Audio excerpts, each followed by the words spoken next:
This week, you were assigned the task to look at the timeline for women's movements in the Christian Church Disciples of Christ, 1874 to 2008. This video will highlight a few steps along the way. Some of the information may be repeat of what you see in the timeline, and other information will be new information that can be found in other disciples' publications. The women named in the timeline represent the legacy of disciples' women in leadership as far back as 1847. That was when Caroline Neville Peary began organizing women to support mission in the church. It was her witness and encouragement and her handwritten letters that led to the organization of the Christian Women's Board of Mission decades later in 1874. In the late 1880s was also the era that witnessed ordination of women in the disciples. In 1888, Clara Hale Babcock was amongst the first disciples women to be ordained. She served four congregations and was known to have baptized at least 1,500 people. Reverend Babcock and other women of her time stepped into positions of leadership and changed the landscape of the church. Fast forward to the the church-wide restructure of the Christian Church Disciples of Christ and the adoption of the provisional design of the denomination in 1968. The women present in those restructure conversations did not want to have happen what took place in 1920 when the United Christian Missionary Society was created. This was a group that merged together CWBM and other mission-focused organizations in the denomination. The 1920 plan included an agreement that women would represent 1/3 leadership in the denomination, but what they experienced instead was token numbers being assigned to committees and boards and commissions. Shortly after restructure in the mid-80s, women began to advocate for a 50-50 representation of women in leadership. The 100th anniversary celebration of CWBM was seen as an opportunity to advocate and push for more women leadership. During that time, there was a forum on the ministry of the laity, and the first convocation for women in ministry that took place. As more women enrolled in seminaries and more lay women entered decision-making bodies, attention arose.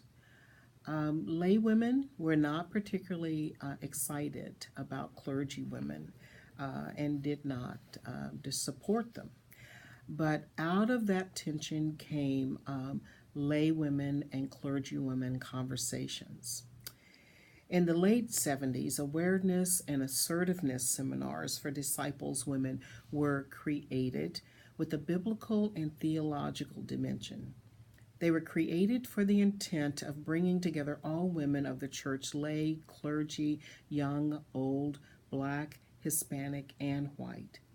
Although few African American and Hispanic women participated, there was a commitment to include all women in the church.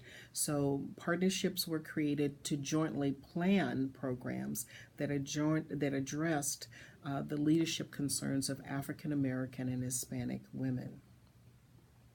These were powerful years, and they laid the groundwork for the 80s and beyond. In the 80s, boards and staffs were encouraged to first call competent women to both volunteer and to paid positions in the church. There was an increase in women's enrollment in disciple seminaries. In the 1980 86-87 academic year, about 38% of full-time Master of Divinity degree students were women.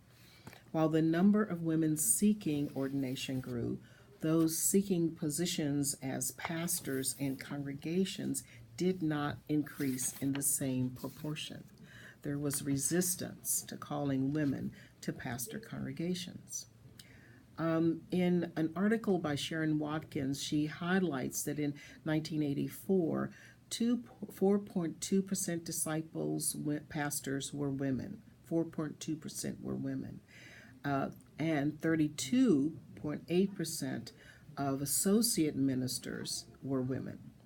This represented about a 30% increase in the number of associate ministers from a decade earlier, but only 3% in the number of solo or senior ministers. While there have been increases since in the number of women serving as ministers and pastors of congregations, the percentage has not matched the number of women receiving seminary degrees. The disciples in 2017 is divided into 32 regions across the United States and Canada. You'll hear a little more about regions as we get into the structure, talking about the structure of the church. There are 32 regional ministers. 50% are male, 50% are female. In the general ministries of the disciples, there are 18 different offices and constituency positions. 4 of the 18 are headed by women, all ordained. In July of 2017, the disciples elected a new general minister and president, the Reverend Teresa Howard Owen. She is the second woman since 1968 to be elected to this position, and the first African American woman, the first African American. We also, at our 2017 General Assembly, elected a new moderator team for the next biennium, and that moderator team is represented by a 50-50 split between male and female. In terms of ordained women, the breakdown of male-female ordination has shifted little over the years. The highest percentage of women ordained has hovered around 30 to 32%, but in the last 4 years, that number has leveled off to about 25-26%. As you take another look at the timeline, know that for every date and fact represented, there is a backstory that reveals more than we have time or space to cover in this course.